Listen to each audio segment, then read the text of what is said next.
Ok, voy a comenzar describiendo qué es el desarrollo humano. Pues el desarrollo se comprende como los pasos de un nivel de vida menos humano a otro más humano con el menor esfuerzo. Es decir, se da para una transformación notoria, dado que se adquiere una elevación de vida más sustentable y un incremento de población total, donde se da en cuenta cómo genera necesidades actuales y futuras para evitar desequilibrios. Ok, ahora viene siendo el desarrollo y planificación social. La planificación debe ser de manera integral y con conocimiento realista. Se debe hacer con el fin de que todo hombre que tenga bienes necesarios para mantener una vida aceptable, con necesidades como por ejemplo alimento, vestido, servicio de salud, casa y trabajo. Ahora, la ética en este ámbito. Pues para la necesidad de un desarrollo ético se debe de haber un crecimiento que convierta el desarrollo es necesario a la ciencia y tecnología, que estos mismos entren en un juego para alcanzar un nivel más elevado de vida. Asimismo, se crean aspiraciones en los hombres para satisfacer dichas necesidades. Y la ética en el desarrollo, ese es uno de los problemas que más importantes se afecta en el mercado interno, dados que se crean con bajo poder adquisitivo de la mayoría de la población derivado de la contribución de ingreso. Ahora hablaremos sobre el subdesarrollo. Se entiende que es un funcionamiento económico inadecuado que consiste en la falta del desenvolvimiento de los recursos naturales y humanos de una nación, derivados de la agricultura pobre o mal orientada y la falta de suficiente industrialización.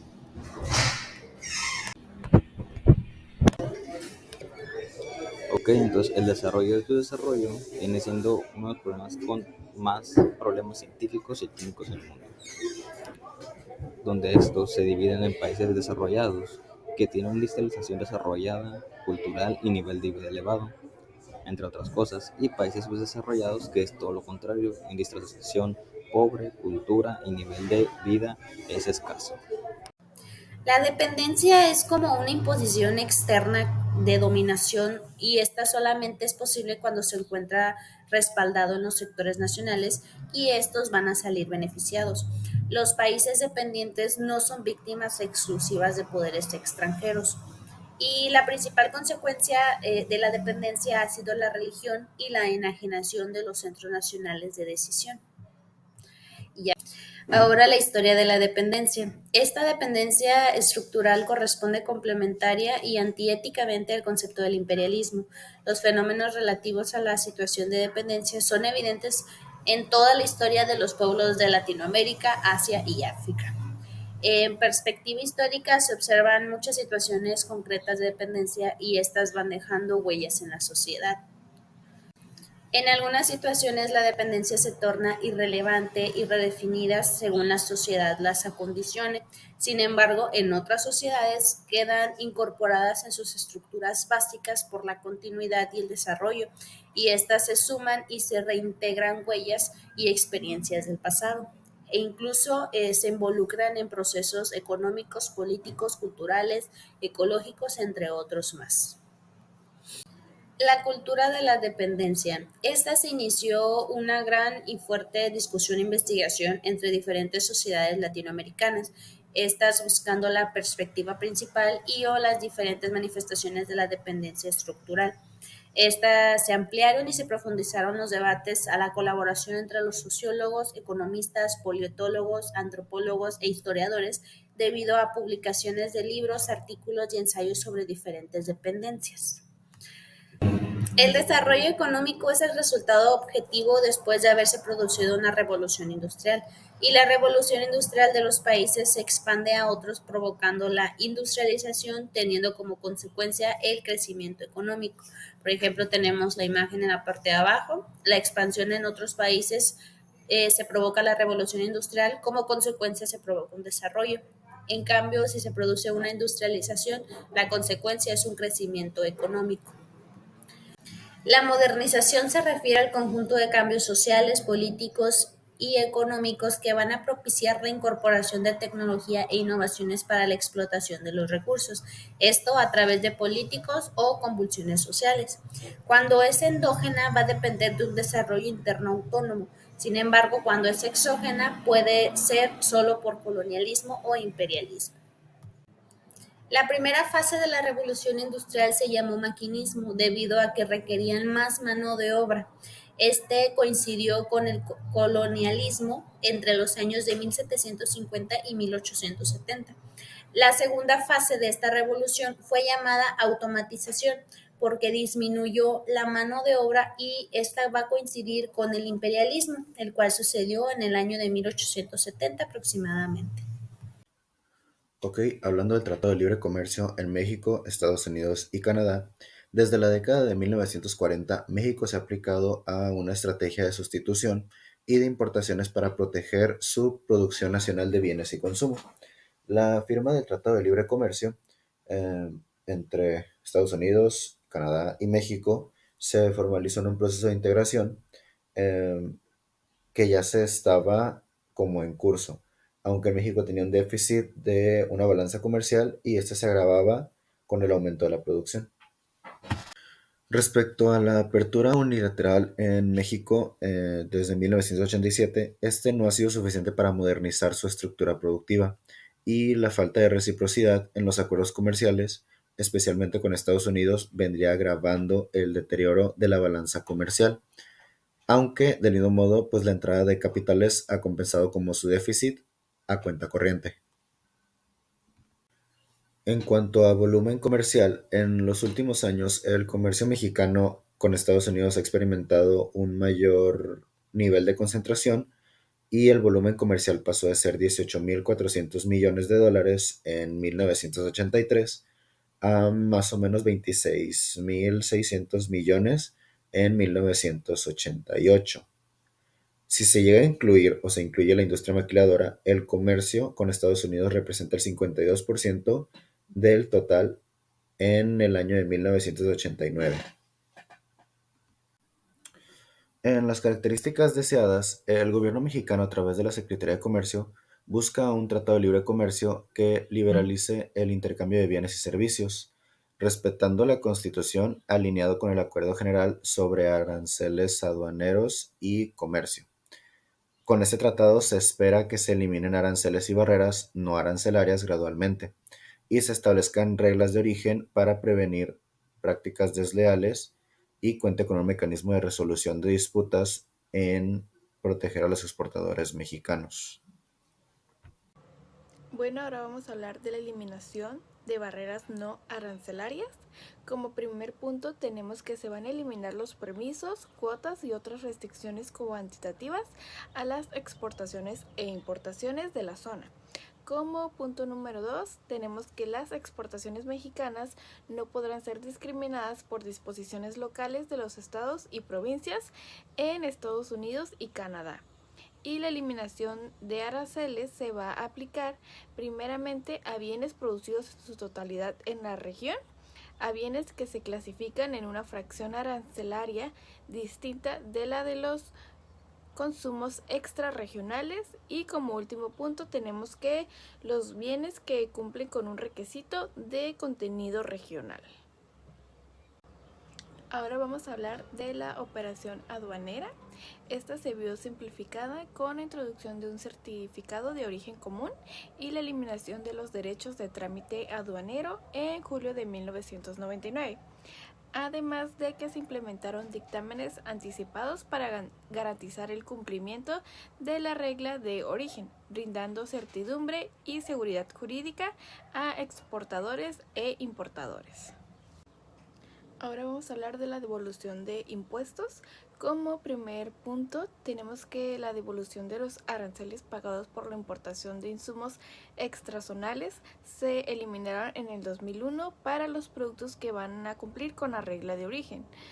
Como punto número 2 tenemos que después de un periodo de gracia de 7 años, los productos que no hayan cumplido con la regla de origen recibirán una devolución limitada, determinada según los criterios preestablecidos y se enfocarán en áreas como textil, automotriz, agricultura y energía, donde la intervención será a través de la Comisión Federal de Electricidad o Pemex.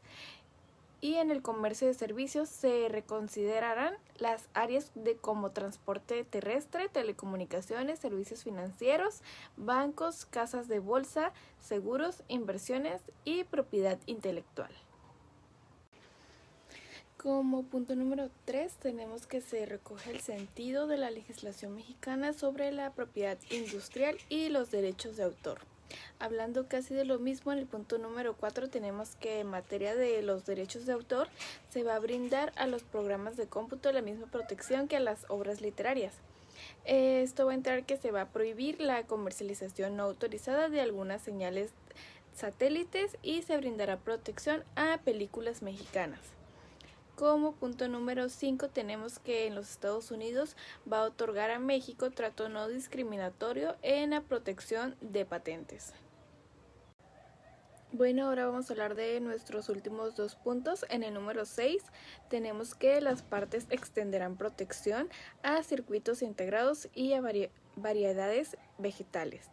En el punto número 7 tenemos que Canadá y en Estados Unidos van a reconocer el tequila y el mezcal como productos distintivos mexicanos y solo se va a permitir su comercialización si se producen en nuestro país y cumplan con las normas mexicanas establecidas. Bueno, ahora entraremos a otro tema que es la medicina mexicana en el Tratado de Libre Comercio. El sector de salud no está exento del impacto que se producirá por el Tratado de Libre Comercio. Existen 2 aspectos principales por considerar. Primero que nada, hay que señalar que en los últimos 10 años se implementaron una serie de cambios en el Sistema Nacional de Salud, que son 3 grandes estrategias. El primero es el recorte en el presupuesto de salud. El segundo es la focalización del gasto de la descentralización del sistema. Y el tercero es una política de privatización. En segundo plano está que se considera que el Tratado de Libre Comercio se inscribe en el proyecto económico-político, como lo es el Sistema Nacional de Salud. Bueno, ahora hablaremos del marco de las negociaciones del Tratado de Libre Comercio, en la cual se señalan 3 sistemas de salud muy diferentes, que son Canadá, Estados Unidos y México. Y primero hablaremos de Canadá, ya que en Canadá se posee un sistema nacional de salud. Los servicios médicos están pagados por los impuestos y 100% de la población tiene derecho a servicios. En cuanto a los proveedores, en Canadá hay un sistema mixto. Prácticamente 100% de los hospitales son públicos, pero la consulta se hace frecuentemente en consultorios privados. El Sistema Nacional de Salud le cuesta a la nación del 8 a 9% del Producto Interno Bruto. Además, es un sistema muy eficiente, ya que cada dólar invertido en la salud solo se gasta 3 centavos en cosas administrativas. Bueno, ahora hablaremos sobre Estados Unidos, que es considerado uno de los más caros, ya que aquí no existe un sistema nacional de salud. Existe un sistema mixto público-privado, en el cual el principal mecanismo de aseguramiento es a partir de un seguro privado negociado entre trabajadores y el patrón. Este sistema se completa con algunos seguros públicos, hospitales de beneficencia o los hospitales universitarios. Además, Estados Unidos gasta el 12% de su Producto Interno Bruto y no tiene la cobertura del 100% de su población. Se estima que el 15% de la población no tiene cobertura y el otro 10% posee una subcobertura. Y hablando sobre los gastos administrativos, en este caso por cada dólar que se gasta en hospitales, en la salud, se gastan 30 centavos en la administración, que a comparación de Canadá, en Canadá se gasta cada dólar 3 centavos. Ahora, por último, pero no menos importante, hablaremos sobre el sistema de salud mexicano. Este es conceptualmente el más avanzado, pero su estructura hace que la presentación del servicio más importante del país esté a cargo del sector público, financiado por un seguro e incluye la consulta e intervención quirúrgica. El problema de la negociación del Tratado de Libre Comercio es que necesariamente no va a prevalecer lo más racional, ni tampoco necesariamente habrá una homologación total de los servicios. Ya teniendo en claro lo anterior, hay que tener en claro estos 3 aspectos ahora, hay que considerarlos. Primero que nada, la demanda para el sector privado existe cuando el sector público es ineficiente. Pues si la gente tiene buenos servicios en o sea, en el sector público, ¿por qué va a pagar por los privados? Después tenemos que son necesarias las formas de prepago porque hoy la compra de servicios médicos es muy cara. Por lo tanto, debe prevalecer la subrogación de servicios. Y el tercero es, debe de haber un sector médico en condiciones de absorber la demanda. Bueno, ya para concluir con este tema, la reestructuración del sistema privado de salud en los últimos 5 años ha introducido a un nuevo actor. Antes, quienes proporcionaban los servicios médicos privados eran médicos de los hospitales. A partir de la necesidad de propagar estos servicios, aparecen las compañías aseguradoras en primer plano, las cuales transforman todas las relaciones en el sector privado.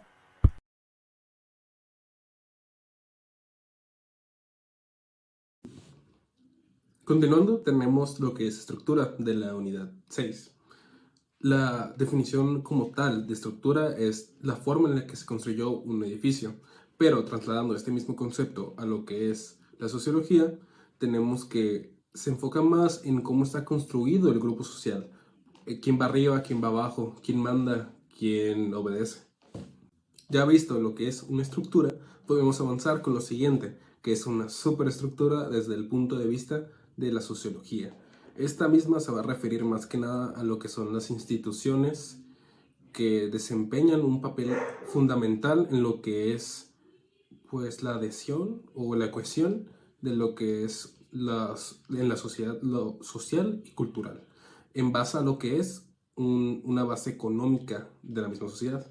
Estas instituciones pueden ser cosas concretas como es la iglesia o el estado legislativo o más que nada conceptos como son las ideologías o medios de comunicación. Ahora, yendo más profundo en lo que es la superestructura, tenemos que esta misma va a estar sobre una base. Esta base se le llama base de la sociedad, que es más que nada económico. Esta misma base va a ser constituida por lo que son dos conceptos estrechamente relacionados. Uno va a ser fuerza de producción y otra cosa son relaciones de producción. En la fuerza de producción más que nada va a ser, por ejemplo, en tecnologías, y las relaciones van a ser relaciones laborales principalmente. Y como se mencionó, va a sostener a lo que es la superestructura. Pasando al siguiente tema, que son estructuras y sistemas, en un grupo, pues tenemos que en un grupo social, pues esta misma va a tener una estructura interna que se va a organizar conforme leyes que regulan y rigen lo que es este mismo sistema. Este sistema social es un conjunto de diversas estructuras, ya sean económicas, técnicas, demográficas, jurídicas, sociales, entre otras, que están unidas estrechamente en una cohesión, o sea, pues, como pegamento. Esta cohesión va a ser estable en el momento en que esta cohesión de estas estructuras no sea estable. Lo que va a pasar es que va a haber un régimen representando la materialización real del modelo teórico de su funcionamiento. Pasando a lo que es el último tema de la unidad 6, siendo el cambio de estructuras, es, válgame la redundancia, el cambio de una estructura que puede llevar al cambio de un sistema. Esto ya tomando lo que es el factor tiempo y que esta estructura sea imprescindible o muy importante para el sistema / sociedad. O sea, puede ser que el sistema, que la estructura no sea pues relevante y por ende el sistema no cambia. Pero a la estructura ser relevante, todo lo que es el sistema o la sociedad cambiará.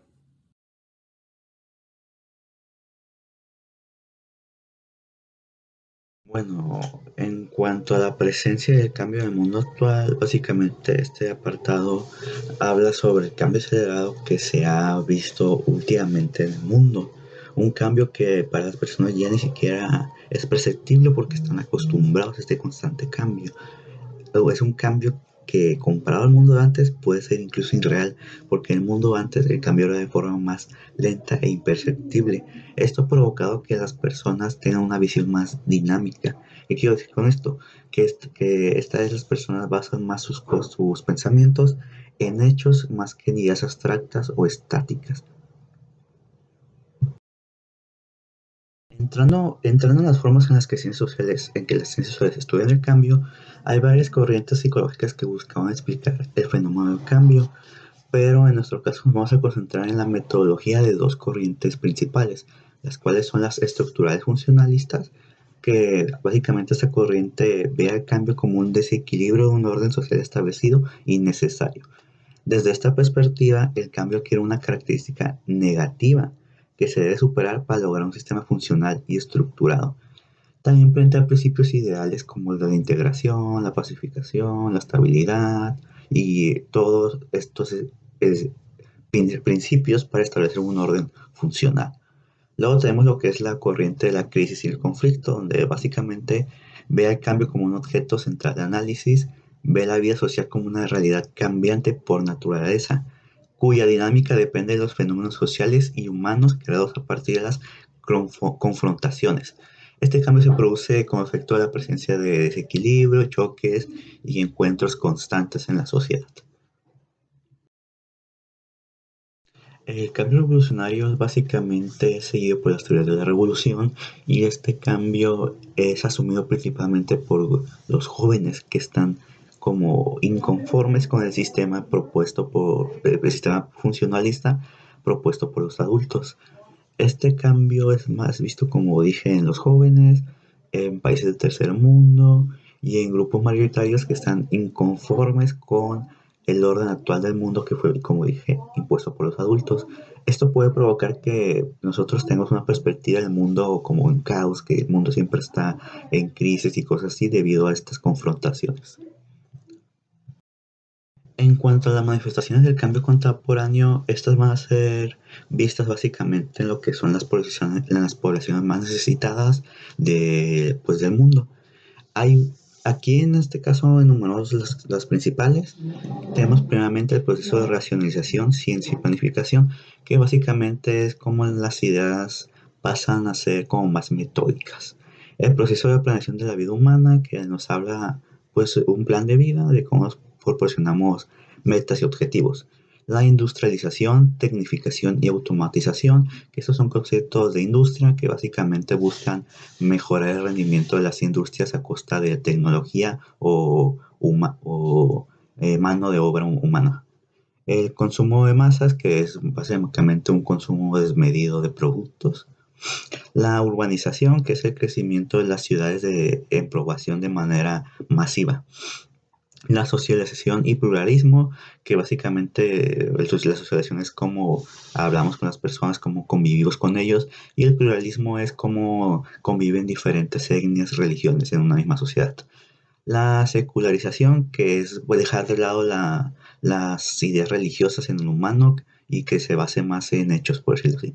Y la democratización y lucha de reivindicación popular habla sobre darle la democratización, pues la democracia, el proceso por medio en que se elige un representante, y la reivindicación popular es el poder que tiene la población en el proceso de democracia.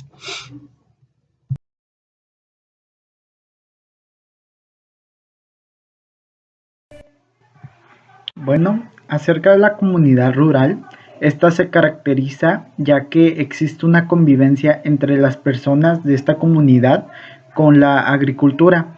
También es muy común que se creen animales, tanto para dar seguridad, protección y para también alimentarse de ellos, por ejemplo las gallinas. Aquí tanto el agricultor como el cazador consideran a la naturaleza como un patrimonio que se les hereda o también una riqueza. Es muy común que las personas de las comunidades rurales se dividan tareas. Existen más de 60 actividades, por ejemplo, sembrar, abonar, recolectar, construir, tejer o cocinar, que se reparten entre estas personas. Ahora, acerca de la familia rural, se podría decir que esta familia se estratifica en diferentes tipos de familia. Por ejemplo, tenemos a las familias que se encuentran entre lo más modesto a lo más fronterizo, ¿no? Hablando esto ya acerca del nivel de vida, no todos están del mismo nivel, por así decirlo. Existen familias, la minoría, que ellos se encargan de mantener, hablando acerca de los recursos económicos, dar los recursos económicos, estos recursos a las demás familias, eh, de concentrarlo y de monopolizarlo. Tanto la cultura como las costumbres, estas se transmiten de generación en generación. Estos nunca se van a perder porque estos se heredan a los hijos, a los nietos, a los bisnietos y básicamente estos fluctúan entre la misma línea. También existen se puede caracterizar a estas familias rurales por una serie de patrones, además de las costumbres. También existen otras, por ejemplo, que está integrada por abuelos, papás, hijos, cónyuges y nietos. El gobierno está dado por el patriarca o por el hombre más viejo de la familia, y también la educación se da en el seno de la familia. ¿Qué quiere decir esto? Bueno, que a los hijos se les educa dentro de la familia, no hay profesores bueno, los profesores puede ser la mamá, el tío, el papá, el abuelo. No existe como que una escuela, ahí se les da la educación. En algunos casos o en unos sitios sí existe la escuela como tal, pero no es muy habitual. Más que nada es esto. Y estas caracterizaciones, patrones, siempre van a estar ahí y es fácil de identificar a una familia rural por esto. Ahora acerca del origen del urbano, cómo es que se pasó de lo rural a construir grandes ciudades. Esto tiene un inicio en Europa, más que nada exacto en España, con la llegada de los burgos a este país europeo. Estos llegaron con ideas de estructurar pequeñas ciudades donde podrían convivir entre ellos, pero no contaban que esto a pasar de los años se convertiría en un proyecto de ciudad más grande, más amplio, pasando de metrópolis a megápolis, que es lo que conocemos hoy en día como grandes ciudades. Un ejemplo de esto podría ser Nueva York, o también en España, pues la ciudad de Madrid, de Barcelona. Estas ciudades no existían, pero ya poco a poco con estas visiones, pues se pudieron crear estas metrópolis y finalmente megápolis, como les comenté. Esto debido al capitalismo. El crecimiento urbano ha sido el tema que más ha sobresalido en estos últimos años, hasta podría decirse que siglos, donde ha traído diversas oportunidades a las personas y también, además de las oportunidades, ha traído problemas. Por ejemplo, un problema muy conocido es el desempleo. El crecimiento urbano es espectacular por su gran avance, que se le podría atribuir a dos grandes factores, como el crecimiento urbano y la explosión demográfica. El crecimiento urbano nos habla que acerca de los problemas que causarán la expansión del urbano al planeta, y a las personas en especial. El desempleo, los problemas financieros, entre otros problemas que traen a los países en desarrollo y a los países que ya se desarrollaron. Se catalogan 4 problemas para la gravedad del urbanismo, en los que podemos mencionar el rápido crecimiento de la población urbana, la distribución desigual de los ingresos, el crecimiento del desempleo y el empeoramiento de la condición media de la vida. Otro factor para el crecimiento urbano tan rápido es la explosión demográfica, que es más que nada el problema de la sobrepoblación, que hemos sufrido en estas últimas décadas, donde el el porcentaje de personas ha incrementado demasiado debido a, como les comenté anteriormente, a la industrialización en los periodos del capitalismo, donde aquí crecieron demasiado las ciudades y esto trajo más oportunidades y las personas aprovecharon para expandir su familia y con esto el crecimiento urbano, que en estos últimos años ha empeorado demasiado y hemos tenido diferentes problemas que antes no se podían observar, pero ya además con las nuevas tecnologías y además con el incremento de fábricas, esto ha empeorado demasiado. Instituciones políticas. Existen antecedentes del Estado como institución política, en las cuales las diferentes instituciones sociales o religiosas fungían como institución política basadas en el linaje, descendencia o tótem de la tribu, Estado. Las diversas gens y tribus se mezclaban para atender sus necesidades económicas y se creó la necesidad de formar órganos especializados de poder armado que no es otro que el Estado. Estado y sociedad. Un Estado constituye una asociación para el cumplimiento de ciertas funciones específicas. Si estas funciones no se cumplen satisfactoriamente, el pueblo puede abolir, alterar o reemplazar al Estado. La burocracia. La burocracia es una forma de estructura social formal que no solo se encuentra en el gobierno, sino también en las grandes empresas. Está formada por los empleados técnicos y habilitados que mantienen y atienden las necesidades de las grandes empresas.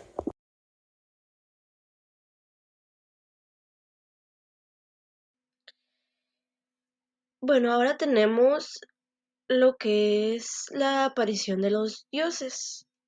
El hombre va a comenzar a crear imágenes de sí y de sus potencias, lo que tenemos que es la inteligencia, la voluntad, los sentimientos, pasiones, y las produce sin saber la causa de ellas, así como su óptica, su fisiología o anatomía. Aparecen estos entes superhumanos que son acompañados de la magia, que la magia va a venir a complementar el animismo, la teoría de la doble ánima, que a su vez interactúa sobre la primera y forma lo que es el núcleo de la religión.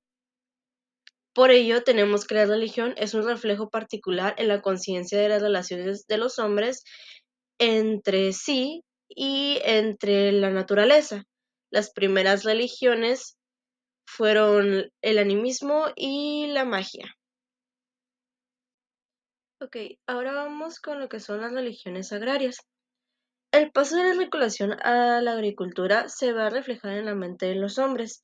Si ahora la principal preocupación social es la siembra, la cosecha, la cría de ganado, la lluvia, el sol, las religiones serán agrarias o agrícolas. Y pues en efecto, las necesidades de la producción agrícola dan a los hombres la conciencia del tiempo y de los fenómenos climáticos. Esto nos lleva a la conciencia solo puede actuar al principio como imaginación religiosa, ya que para nosotros en ese entonces los secretos del universo eran pues muy reducidos. Por ello es que el sol, la luna, la lluvia o otras cosas de la naturaleza o fenómenos naturales aparecen en la conciencia del agricultor como imprescindibles a su vida y vienen a reforzar en cuanto no comprenden lo que representan las ideas religiosas y pues estas van a complementar también amistades mágicas anteriores.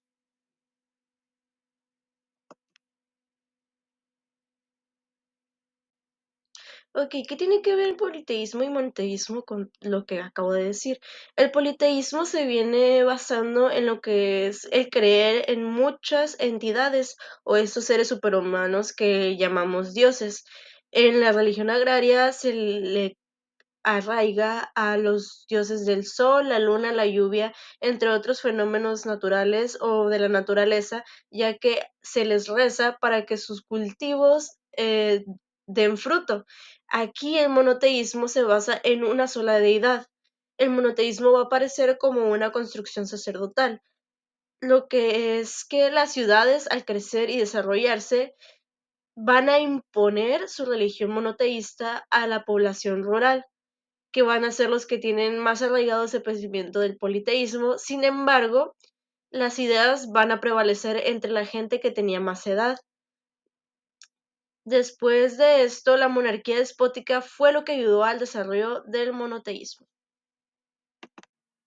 Ok, aquí el cristianismo estará en pleno proceso de integración y sincronización como reflejo de la necesidad de la época. El cristianismo, como toda religión monoteísta, nace de todas las corrientes: el individualismo, el neoplatonismo idealista, las prácticas rituales y simbólicas que anteriormente habíamos visto en las religiones agrarias y que aún perduran, como lo son el rezarle a los dioses para tener una buena siembra. Después tendremos la espera mística del Mesías de los judíos y la necesidad de una religión imperial única a las leyes egipcias, babilónicas, hebreas y persas. El cristianismo en el mundo moderno.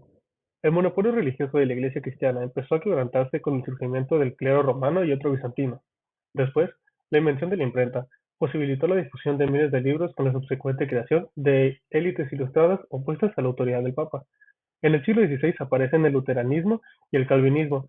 El luteranismo propone que los bautizos, comuniones, el perdón de los pecados y las confesiones fueran gratuitas, mientras que el calvinismo proponía la libertad de culto, que proponía que uno podía orar en su casa sin necesidad de ir a la iglesia. La religión en México. La religión azteca está hecha de superposición de creencias y conceptos. Está siendo una verdad subjetiva, una convicción, algo que el pueblo considera cierto y no se relaciona con la realidad, sino que es una representación mental que se hace de ella. Por eso los dioses eran primitivos, los dioses aztecas eran primitivos, que eran divinidades guerreras y cazadoras, según conviene al pueblo nómada. La caída de Tenochtitlán y su destrucción por los conquistadores se inicia con el abandono de los dioses. Por eso, el hecho determinante de la conquista es la orfandad del pueblo azteca hacia sus dioses en los cuales depositaban toda su fe. Sus lazos con lo sagrado se rompen y entra ahí el catolicismo a compensar semejante pérdida. Transcurre así la existencia del mexicano entre las explicaciones teóricas del cristianismo y las prácticas abiertas del espiritismo, idolatría y supersticiones, cambiando con la obediencia a los sacerdotes católicos. Les voy a hablar sobre lo que es la teoría funcional de la religión. La teoría funcional de la religión se centra en explicar las funciones sociales que cumple la religión en la sociedad, en lugar de enfocarse en lo que son las creencias y prácticas específicas. Estas teorías se preguntan qué necesidad social y satisfacen la religión, cómo contribuye funcionalmente a lo que es la sociedad. Después tenemos lo que son los principales precedentes de la teoría funcional de la religión. Hay dos principales precedentes, lo que es Emil Durkheim, que es para Durkheim la religión es un sistema de creencias y prácticas que une a las personas como una comunidad moral y religiosa, se puede decir, y la religión crea un sentido de solidaridad social al compartir los valores y normas comunes. Después tenemos lo que es otro exponente, que es Max Weber. Weber se centra en la influencia de la religión en la vida económica y política. Este argumenta que la religión puede promover el desarrollo económico al proporcionar una ética de trabajo y legitimizar el orden social. Las principales funciones que se atribuye a lo que es la religión, tenemos lo que es una cuestión social.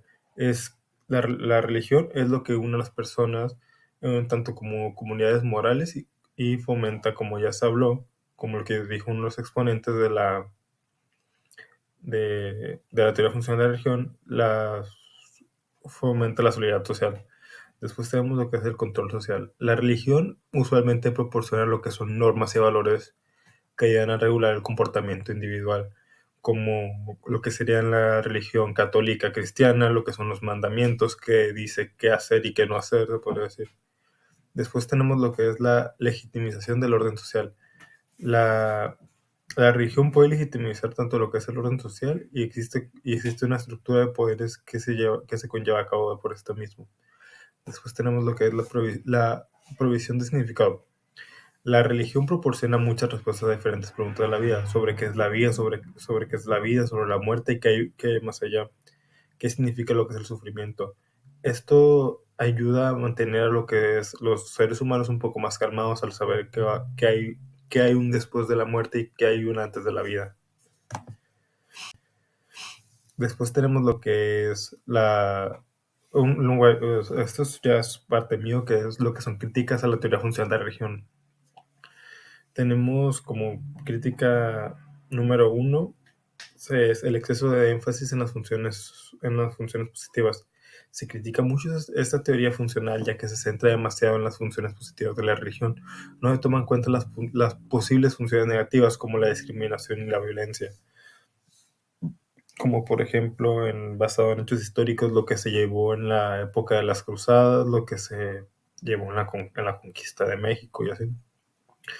Y tenemos lo que es una falta de universalidad, ya que no todas las religiones cumplen con las mismas funciones en toda la sociedad, como por ejemplo, ahorita es época de Ramadán y muchos, lo que son musulmanes, no pueden estar comiendo y no están cumpliendo sus mismas funciones en la sociedad que lo harían usualmente una persona católica cristiana. No significa que esté mal ni nada, pero es algo que no abarca esta teoría funcional de la religión. Y es algo que yo creo que debería estar un poco más abarcado. La religión y la moral social se hallan estrechamente entrelazadas. Aquí la religión prescribe normas de conducta y por lo tanto tiene que identificarlas como la conducta moral. Aquí la sanción suprasocial de la religión implica una relación no meramente de un hombre a otro, sino entre el hombre y un poder superior. Aquí se trata de un miedo a los espíritus como actual el temor ante la ira de Dios, a los castigos de una vida futura o las torturas del infierno, como lo dice en la Biblia. Aquí la religión dicta también la relación de los hombres entre sí, pero en tanto se considera como suprasocial a la sanción de la prescripción. La sanción de la moral, la religión y las relaciones sociales, aquí un código no puede predominarse moral en tanto que su sanción no provenga de la advertencia. Esto es de los resultados prejudiciales que emanan directamente de una conducta que el código prohíbe. Aquí la diferencia que existe entre las normas religiosas y todas las demás, incluyen los códigos morales más estrictos, es que aquellas van encaminadas indirectamente a la situación social. El código de un credo religioso expresa una orientación de conductas y actitudes en torno a una realidad a la que concibe como más allá de la vida y de los propósitos humanos. El problema de la concordancia entre las necesidades sociales y los códigos religiosos, aquí el hombre, especialmente en épocas y círculos precientíficos, ha concebido los poderes sobrenaturales según sus temores, ignorancias y erróneas interpretaciones de los fenómenos naturales. Aquí sus códigos podrán ser un reflejo de sus necesidades sociales. Con frecuencia los códigos religiosos surgen como poderosos instrumentos de control para mantener los intereses del orden establecido y contrarrestar los procesos de transformación. Un código es moral cuando promulga reglas de conducta cuya justificación suficiente se deriva directamente de la interpretación humana de lo bueno y lo malo. Continuando con el conflicto entre religiones, podemos ver que una de las funciones notables de la religión es la identificación. De igual manera, hay personas que entran en la religión y otras que no, pero esto de igual manera pudiera llevar a una exclusión de estos que no forman parte. También encontramos que los principales focos o causas del conflicto están relacionadas a mayor o menor medida con el hecho que existen diferentes tipos de religiones, así como la aceptación de las mismas. Entre las personas que tienen estas ideas tienden ya sea a aceptarla o no, y al momento que no la aceptan, genera conflictos, ya que cada una de estas busca tener la verdad absoluta y cuando se genera ese tipo de ideas, han a lo largo de la historia creado conflictos para llegar a una sola, las cuales hasta la fecha vemos que no se han podido resolver, pero las cuales sí conllevan a diferentes tipos de religiones, las cuales cada una tiene una idea ya sea central y otras que se difieren, y lo que lleva a tener la diversidad de las mismas. La tendencia humanista actual, vemos que esta tendencia humanista aparece como la psicología humanista en Estados Unidos en 1962, cuando un grupo de psicólogos y pensadores progresistas de la época declaran su voluntad en desarrollo en un enfoque que trascendiera más allá de lo que ya habían creado, que era la psicología del psicoanálisis y el conductismo, dado que buscaban un tipo de psicología la cual englobara al humano en un todo, ya sea los sentimientos, la manera en la que esto se conduce, pero sin dejar a un lado la ciencia. Esto nos llevaría a otra manera de pensar, la cual diferiría de la psicología convencional, llevando al humano a ver de manera holística, ya sea desde el pensamiento, el sentir, la conducta y de igual manera agregando la ciencia. La religión etnocéntrica o el etnocentrismo religioso, también llamado, es la manera o la tendencia ideológica al interpretar la realidad entera de acuerdo exclusivamente a parámetros de la cultura propia. Usualmente, este tipo de pensamiento tiende a que solo ellos tienen la razón o la idea absoluta o una verdad absoluta acerca del entorno en el que se manejan, de modo que en el fondo este tipo de conducta o egocentrismo puede ser una forma de validar pensamientos, ya sea racistas o inclusive discriminación, ya sea de manera voluntaria o involuntaria, ya que al tener como ideas que sean específicas o conductas específicas, tienden a la exclusión o la discriminación de aquellos que no concuerden o no compartan este tipo de ideas.